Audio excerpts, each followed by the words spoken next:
Right. On page 73, law of supply है और quantity supplied भी यहाँ पे लिखा है, इसे अंडरलाइन कर लें. Quantity supplied, the amount of good that sellers are willing and able to sell. यानी कि डिफरेंट प्राइसेस पे जो सेलर्स हैं वो मार्केट में एक गुड कितना बेचते हैं. अच्छा, अब ये तो एक लॉजिकल बात है ना कि जब प्राइस ज़्यादा होगी तो बिजनेस ज़्यादा प्रॉफिटेबल होगा, तो सेलर्स ज़्यादा बेचेंगे. और जब प्राइस कम होगी तो कम प्राइस के ऊपर इंसेंटिव कम होगा बेचने का. इसको हम इकोनॉमिक्स की जबान में कह सकते हैं लॉ ऑफ सप्लाई. और लॉ ऑफ सप्लाई को भी आप अंडरलाइन करें यहाँ पे पेज 73 पे. The claim that other things being equal, the quantity supplied of a good rises when the price of that good rises. Right? ये law of supply है. That the higher the price, the more the sellers will be willing to sell. और इसको law of demand भी कहते हैं. Other things being equal का मतलब बच्चे ये है कि ये जो लॉ ऑफ सप्लाई है ये आपको बता रहा है relationship between price and quantity supplied. और दूसरी चीजें जैसे कि प्राइस ऑफ इनपुट हो गया, या टेक्नोलॉजी हो गई, या नंबर ऑफ सेलर्स हो गए, इनको हम कांस्टेंट अज्यूम कर रहे होते हैं. उसे कहते हैं अदर थिंग्स बीइंग इक्वल. उसका एक और वर्ड्स जो अक्सर लिटरेचर में यूज होता है ceteris paribus, means all other things being equal. उसके बाद हम देखेंगे कि जब चीजें चेंज होती हैं तो उसको हम कैसे इसी डायग्राम पे शो कर सकते हैं. But for the moment we will assume that the changes in supply are only because of the changes in price, and therefore as the price is going to increase the supply is going to increase. इसको दिखाने के लिए आप demand का schedule भी बना सकते हैं. डिमांड शेड्यूल, यहाँ पे कोई सप्लायर है आइसक्रीम का, Ben. By the way Ben and Jerry's एक बड़ा पॉपुलर ब्रांड है, आइसक्रीम का ही ब्रांड है. तो वो उन्होंने बेन की जो है वो सप्लाई दिखाई हुई है. Ben supply schedule and Ben supply curve. जो शेड्यूल है उसमें उन्होंने प्राइसेस दिए हुए, डिफरेंट प्राइस पॉइंट्स दिए हुए, और साथ ही लिखा है क्वांटिटी ऑफ कोन्स. अच्छा, यहां इन्होंने ना एक एरर है पेज 73 पे, प्लीज इस एरर को करेक्ट कर लें. इन्होंने लिख दिया quantity of cones demanded. Actually it should be demanded नहीं, सप्लाइड. सो डिमांडेड को काटते हैं और यहां लिख लें सप्लाइड. तो ये देखिए कि प्राइस ऑफ आइसक्रीम जो है वो इन्होंने डॉलर्स में दिखाई हुई है, 0.51, 1.52 इस तरह. और साथ उसके लिखा हुआ है कितनी कितनी क्वांटिटी डिफरेंट प्राइसेस पे सप्लाई करता है बेन. अच्छा, अब अगर आप यहां देखो तो दो जीरोस नजर आ रहे हैं, यानी कि जब प्राइस 0 है और प्राइस 0.5 है, दोनों पे इन्होंने कहा है कि क्वांटिटी सप्लाइड 0 है. इसकी वजह यह है और इसकी इंटरप्रिटेशन यह है कि जब प्राइस $1 से कम होगी तो बेन सप्लाई करेगा ही नहीं. ठीक है, ये इसका मतलब है. और जब प्राइस 1 होगी तो फिर वो 1 बैच सप्लाई करेगा, एंड सो ऑन. 1.5 अगर डॉलर्स प्राइस हो गई तो ज्यादा सप्लाई करता जाएगा. इसको जब हम इसका जो है वो एक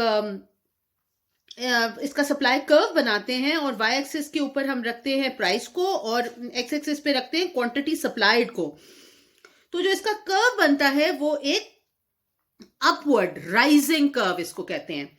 ठीक है, ये एक राइजिंग कर्व बनता है, इसको सप्लाई कर्व करते हैं, यानी कि ऊपर की तरफ ये जा रहा है, ऊपर की तरफ. डिमांड कर्व थोड़ा सा अगर याद करो तो वो डाउनवर्ड स्लोपिंग कर्व होता है, नीचे की तरफ आता है. ठीक है, सप्लाई का कर्व अपवर्ड राइजिंग कर्व होता है, जैसा कि यहां पे शो हो रहा है. What does it show? It shows as price rise therefore the supply is also going to increase. This is what it means. और इंटरप्रिटेशन यही है इसकी कि $1 से कम पे बेन जो है वो सेल करेगा ही नहीं. अच्छा, इसका ना एक ये जो सप्लाई शेड्यूल और सप्लाई कर्व ये एक ही चीज शो कर रहे हैं. इसके अलावा इसका एक फॉर्मूला भी, मैथमेटिकल फॉर्मूला भी बनाया जा सकता है. आपकी किताब में नहीं है, लेकिन मटेरियल जो मैंने आपको सप्लीमेंट्री दिया है उसके अंदर इसको इनवर्स सप्लाई फंक्शन कहते हैं, फॉर्मूला. जिस फॉर्मूला के अंदर अगर आप प्राइसेस डालो तो उसके अंदर आपको क्वांटिटी सप्लाइड या क्वांटिटी सप्लाइड डालो तो प्राइस आप उसमें से निकाल सकते हो, फॉर्मूला में से मैथमेटिकली. इतनी होपफुली आपको मैथमेटिक्स सिखाई गई होगी कि इस फॉर्मूला के अंदर अगर आप डिफरेंट जैसे जैसे आप क्वांटिटी सप्लाइड डालते जाते हो तो उसमें आप उसे प्राइस डिटरमिन कर सकते हो. वो फॉर्मूला यहाँ पे लिखा हुआ है, और अगर आप फॉर्मूला यहाँ पे पढ़ो तो वो बनता है price P is equal to 0.5 plus 0.5 quantity supplied, और ये देख लीजिएगा साथ में। अच्छा, दो चीजें इस फॉर्मूला के अंदर समझने वाली। एक बात ये कि जैसे जब मैंने आपको जो फॉर्मूला लिखवाया था डिमांड को कैलकुलेट करने का, क्वांटिटी डिमांडेड को कैलकुलेट करने का, उसके अंदर जो आपका कोफिशिएंट था वो माइनस में आ रहा था। यहां पे कोफिशिएंट जो है वो प्लस के अंदर आ रहा है। जो प्लस होता है ना कोफिशिएंट के साथ, उसका भी मतलब होता है कि ये आपको शो कर रहा है कि the curve is rising curve. ठीक है, जब आपका कोफिशिएंट नेगेटिव होता है तो वो, जैसे डिमांड का नेगेटिव है तो वो करता है डाउनवर्ड स्लोपिंग कर्व, और जब कोफिशिएंट पॉजिटिव होता है तो वो upward curve. So it shows basically the same thing. The only thing is कि जब इस फॉर्मूला के अंदर आप इसको अगर सॉल्व करो for quantity supplied is equal to 0, तो आपको 0.5 आएगा। लेकिन अगर आप प्राइस 0 पे देखो तो इस फॉर्मूला में उसका आंसर आएगा -1 क्वांटिटी सप्लाइड। मैथमेटिकली तो हम कह सकते हैं कि -1 क्वांटिटी सप्लाइड, लेकिन एक्चुअली उसका इकोनॉमिक्स में कोई सेंस नहीं बनता। इसलिए हम क्वांटिटी सप्लाइड -101 इस तरह नहीं लिखते, हम लिखते हैं 001। हालांकि मैथमेटिकली इट शुड बी -101, लेकिन वो हम नहीं लिखते, उसकी सेंस नहीं बनती क्योंकि उसकी कोई इंटरप्रिटेशन ही नहीं है। तो इसलिए हम यूजुअली जो -1 है उसको भी या 0 लिखते हैं। मैथमेटिकली इट शुड बी -1 0 1 2 3 4 5 इस तरह ना, जब फॉर्मूला से अगर आप कैलकुलेट करो। सो खैर, एनीवे अगले पेज पे अगर आप जाओ, पेज 74 पे, तो वहां पे वो आपको दिखा रहे हैं कि जी जो मार्केट का सप्लाई है वो कैसे डिटरमिन होता है। तो एक जो हमने बेन का तो ऑलरेडी जो है वो सप्लाई शेड्यूल और सप्लाई कर्व देखा था। अब अगर इसके अंदर हम जेरी, कोई और एक सप्लायर है आइसक्रीम का जेरी, उसकी भी सप्लाई डाल लेते हैं, दोनों को जब ऐड करेंगे तो मार्केट सप्लाई आपको मिलेगी।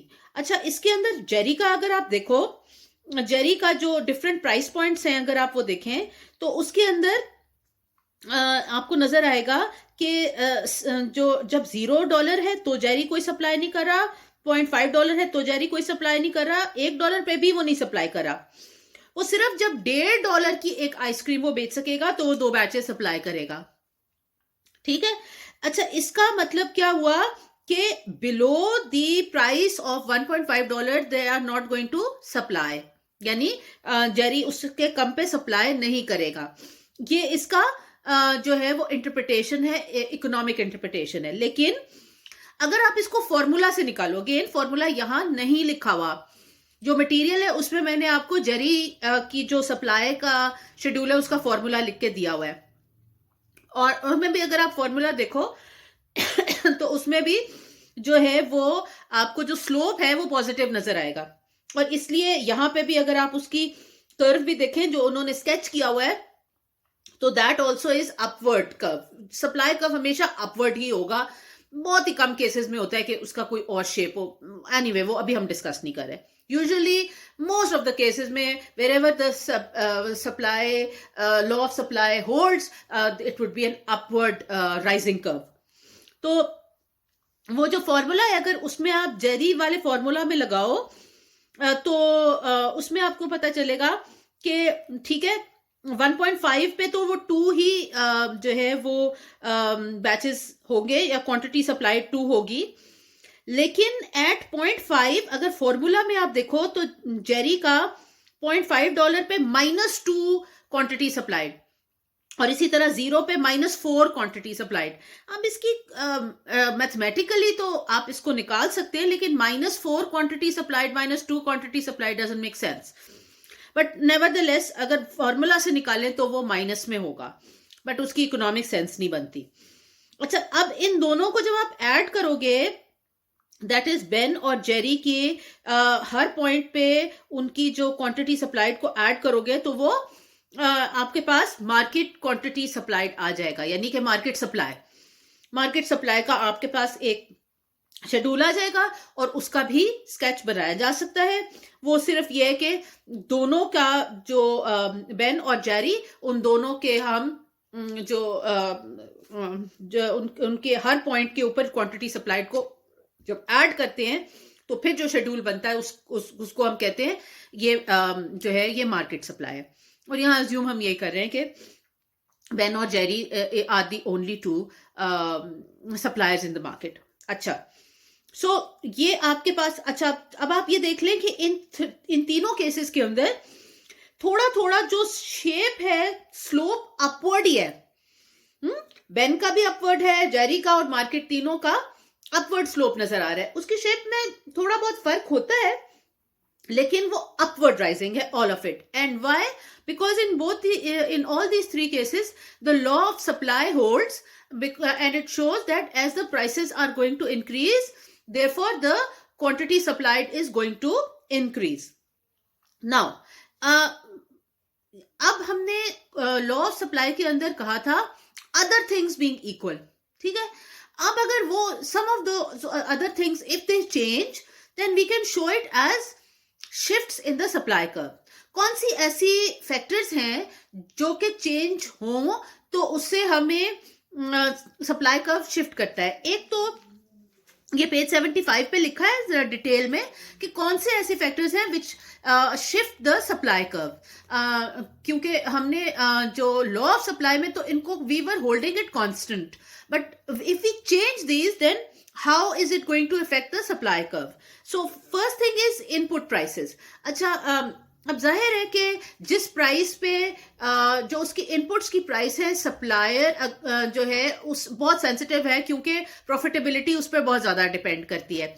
अब अगर आइसक्रीम्स की बात करें तो उसमें शुगर की ज़रूरत होती है एंड मिल्क की ज़रूरत होती है, शायद इलेक्ट्रिसिटी की भी जरूरत होती है अगर कोई प्लांट लगाया हुआ है तो। अब अगर इन चीजों की प्राइस इंक्रीज करे, या लेबर की भी आप कह सकते हैं जो कि आइसक्रीम फैक्ट्री में लोग काम कर रहे हैं या बेचने वाले लोग काम कर रहे हैं, इनकी अगर प्राइस इंक्रीज हो जाए, इनपुट प्राइस इंक्रीज हो जाए, तो क्या होगा कि ऑब्वियसली फिर उतना ज्यादा सप्लाई नहीं किया जा सकता, सप्लाई जो है वो कम हो जाएगी। It would lead to a decrease in supply, and if the prices of these inputs falls, then what will happen? Then the total supply would increase. You see, that's not related to directly to the price of ice cream itself. It is related to the price of the other things which is input. So if this other thing which is the price of the input, if it changes, then as prices of inputs increases, we can say that the supply is going to decrease. और अगर आप figure number 7 देखो page 75 के ऊपर, तो उसके अंदर as you can see कि wherever there is a decrease in supply, the supply curve shifts leftwards, and wherever there is an increase in supply, the supply curve shifts rightwards. ठीक है, so वो बाहर की तरफ मूव करता है, rightwards move करता है इनपुट प्राइसेस के हिसाब से, राइट। सो जब इनपुट प्राइसेस कम होंगी तो सप्लाई इंक्रीज होगी। It is shown as a shift towards the right of the supply curve, and when the input prices are going to when the input prices are going to increase, the supply is going to decrease, and that is shown as a shift towards the left. Similarly, technology. As the technology improves and the price of the it becomes more profitable to make the ice creams, and the cost price comes down because of improved technology, you will see the supply is going to increase, and that's also shown as a shift towards the right, and vice versa. Expectations, if the buyers feel or the suppliers feel that the prices are going to increase more in future and that their profits are going to increase, if this kind of expectation is there in the market, then also supply can increase, okay, and that is also going to be a shift. And similarly, if they think that now the conditions are really bad and overall nobody is going to buy our ice creams anymore, हमारी आइसक्रीमें नहीं बिकेंगी, expectations उनकी negative होने शुरू हो जाएं, तो again ये directly price of ice cream से तो रिलेटेड नहीं है एक्सपेक्टेशंस, लेकिन इसकी वजह से सप्लाई कम होगी, और वो कैसे हम शो करेंगे? Again shift towards the left, backward shift. So input prices, technology, expectations, इसके अलावा number of sellers. So the more the sellers the more the supply. आपने देखा था कि जो मार्केट सप्लाई है वो डिटरमिन कैसे होती है, जब हम डिफरेंट छोटे सेलर्स के जो जितने उनकी क्वांटिटी सप्लाइड उसे ऐड करते हैं तो वो मार्केट सप्लाई बनता है. तो इसी तरह अगर ज्यादा सप्लायर्स हो जाएंगे तो क्या होगा कि number of suppliers increases. That is also going to increase supply and that is also going to be shown as a shift. तो अब ये टेबल 2 भी देख लीजिएगा, इट इज वेरी इंपॉर्टेंट. अब टेबल 2 आपको पेज 76 के ऊपर जो दिखा रहे हैं वो ये, that if the price of the good itself, यानी कि हम यहाँ आइसक्रीम्स की बात कर रहे थे, आइसक्रीम्स की प्राइस अगर इंक्रीज होगी तो क्वांटिटी सप्लाइड जो है that is going to also increase, whereas when the price of the ice cream itself, on the ice cream itself, when it decreases, the quantity supplied is also going to decrease. और ये जो है ना, इसको हम कहते हैं movements along the supply curve, क्योंकि यहाँ पे प्राइस इटसेल्फ डिक्रीज या इंक्रीज हो रही है. ठीक है, सो जो सप्लाई कर्व बनाया था उसके ऊपर और नीचे जाना, movements along the supply curve. But जब बाकी चीजें यानी input prices, technology, expectation and number of sellers, ये चीजें चेंज होंगी तो this will be shown as a shift in the supply curve. ठीक है, बाकी मूवमेंट्स और shifts that you need to understand very carefully, क्योंकि जो ये हमने डायग्राम बनाया हुआ है वाई एक्सिस के ऊपर, दोबारा से बच्चों गौर से देखो, वाई एक्सिस के ऊपर प्राइस लिखनी जरूरी है और एक्स एक्सिस के ऊपर क्वांटिटी सप्लाइड लिखनी जरूरी है. अब क्या चीज आप मेजर कर रहे हो वाई एक्सिस पे और क्या चीज एक्स एक्सिस पे, that is very very critical. So क्योंकि हम प्राइस जो है ऑफ आइसक्रीम हम वाई एक्सिस के ऊपर और क्वांटिटी सप्लाइड हम एक्स एक्सिस के ऊपर मेजर करें, देयरफॉर इस केस के अंदर जब प्राइस ऑफ आइसक्रीम चेंज होगी तो वो मूवमेंट के तौर पे शो होगा, और इस केस के अंदर अगर किसी और चीज की, रिलेटेड चीज की प्राइस चेंज होगी, जैसे इनपुट्स की या आपकी टेक्नोलॉजी चेंज होगी या नंबर ऑफ बायर्स, एक्सपेक्टेशंस वगैरह, तो वो फिगर 7 की तरीके से शिफ्ट्स के तौर पे आपको नजर आएगा. Right. Now, so that was about supply. Now let us look at something also very important, equilibrium, because first we studied about demand, then we studied about supply. In both cases, we were looking at what the price, different levels of prices which the buyers are, which the buyers will offer, and which the buyers want, and the different prices at which the sellers are ready to sell different quantities. इन दोनों को जब हम align करेंगे तो उसको हम equilibrium कहेंगे. यानी हम वो क्वांटिटी और वो प्राइस फाइंड आउट करने की कोशिश कर रहे हैं कि जितना बायर्स खरीदना चाहें उतना ही सप्लायर्स बेचें. इसको इक्विलिब्रियम कहते हैं कि एक मार्केट, कमोडिटी मार्केट के अंदर जितना बायर्स खरीदना चाहते हैं उतना ही सेलर्स जो है वो बेच रहे होंगे. जिस पॉइंट के ऊपर, उसको हम इक्विलिब्रियम पॉइंट कहेंगे. तो प्लीज पेज 76 के ऊपर इक्विलिब्रियम का डेफिनेशन जो है वो अंडरलाइन कीजिए. Equilibrium, a situation in which the market price has reached the level at which quantity supplied equals quantity demand. Okay, so this is the price at which demand and supply are equal. जितनी quantity demand हो रही है उतनी ही supply की जा रही है. इसी तरह इक्विलिब्रियम प्राइस, ये भी अंडरलाइन करें, the price that balances quantity supplied and quantity demanded. ठीक है, कंपेटिटिव मार्केट में कोई एक एजेंट, कोई एक बायर या कोई एक सेलर डिटरमिन नहीं करता प्राइस. यानी हुकूमत ये नहीं बता रही होती कि इतनी प्राइस आपने लेनी है. रादर क्या होता है कि वो प्राइस डिटरमिन होती है जहां पे डिमांड, क्वांटिटी डिमांडेड और क्वांटिटी सप्लाइड जो है वो they are balanced and they are in equilibrium. Equilibrium quantity, the quantity supplied and the quantity demanded at the equilibrium price. Right. तो डिटर्मिन क्या हुआ, कितनी चीज चाहिए, कितनी चीज मार्केट के अंदर कंज्यूमर्स को चाहिए। मार्केट की जो प्राइस है ये सिग्नल करता है कि कितनी चीज मार्केट के अंदर कस्टमर्स को चाहिए और सप्लायर्स को उतनी ही सप्लाई करनी चाहिए। अब ये फिगर 8 के अंदर देखो उन्होंने इक्विलिब्रियम को स्केच किया हुआ है, ठीक है जी। और ये अगर आप एक्चुअली देखो तो ये जो स्केच इन्होंने बनाया है ना, ये जो टोटल मार्केट डिमांड थी जो इन्होंने दिखाई थी। अच्छा, पेज 8 के अंदर देखो कि ये जो स्केच बना है ना, ये बना है पेज 69 पे जो इन्होंने मार्केट डिमांड दिखाई थी, और पेज पेज 74 पे जो इन्होंने मार्केट सप्लाई दिखाई है। ये उन दोनों का स्केच है, ठीक है। मार्केट सप्लाई और मार्केट डिमांड का स्केच है। ये मैंने इनको यहाँ पे भी ना, ये देखो, ये मैंने अलग से जो मटेरियल है ना, ये इसके अंदर मैंने ये इस स्केच के जो शेड्यूल्स हैं वो मैंने लिख के दिए हुए हैं, ठीक है। ये आपके मटेरियल में क्लियरली इट्स अवेलेबल। यहाँ पे उन्होंने सिर्फ उसका एक ग्राफ बनाया है।